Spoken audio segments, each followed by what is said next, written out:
Hi friends, myself Justin Paul with my next video. Today in my video, I will be explaining you a C++ program to reverse an integer using a function reverse number. So as we know that we will be including a header file hash include iostream and then using namespace std, which is a standard library for our C in C out statements, and then as we know, the execution of the program starts from int main. So I have declared two variables n and r. So after that, I have asked the user to input a number, and then that value I have stored it in n.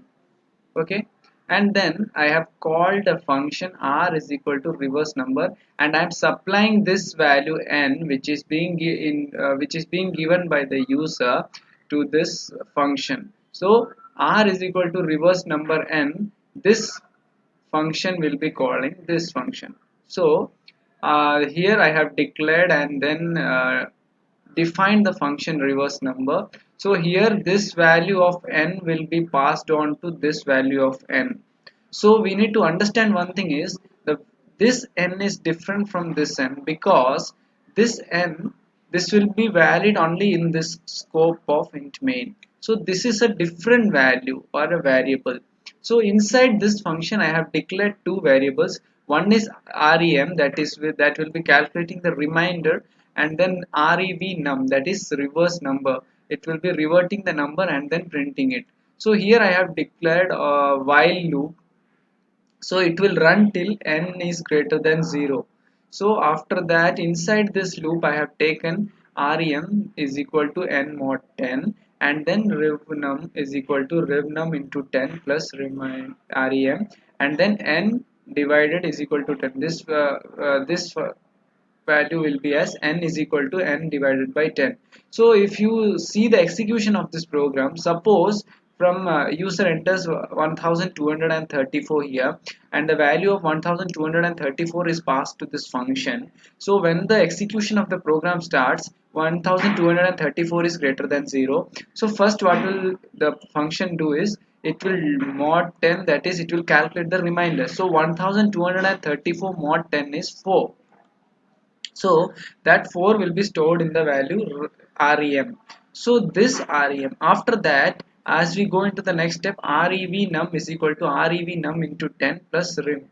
So rev num we have declared it as 0. So 0 into 10, it is already 0 plus remainder. Remainder we calculated it as 1234 mod 10, that is 4. So reverse number will be 4. It will be updated as 4, and then n is equal to n divided by 10. So the value of n is 1234.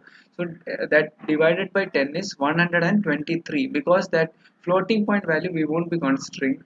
So after that, this value of 1 to 123 will be passed on. So again 123 is greater than 0.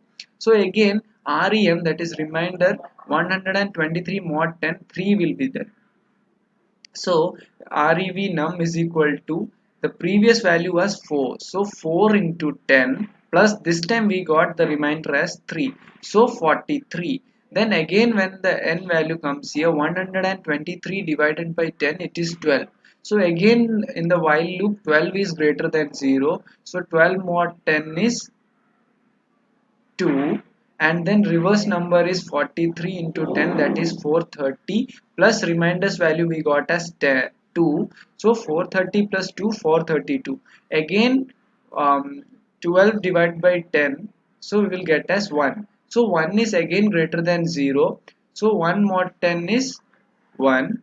So the reverse number is 430 into 10 plus 1. So 4321.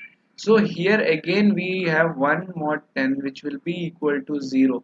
So it will go back to the while loop. So here 0 is not greater than 0. So this loop will not execute, and the value of reverse number will be returned to the main function, or this function reverse number, and then the function will print the reverse of the number n is r. So this value of return reverse number will be passed on to this, and it will be stored in r, and that value r is being printed here. So now I would be executing this program, and I will show you how this program is running. So here it's asking enter a number. So suppose if I ask I enter 1 2 3 4 5 6 7 8 9. So the reverse of the number 1 2 3 4 5 6 7 8 9 is 9 8 7 6 5 4 3 2 1. So we can see the program is running well. So I hope you understood the program. This is very easy program. And talking about the real life application, in case of doing a program for palindrome number, where we need to check the reverse of the number is the same as the number entered or not. So this is very useful in that. Also in some reverse network logistics, it's very useful. So I hope you understood the program. Thank you for watching my video. Bye.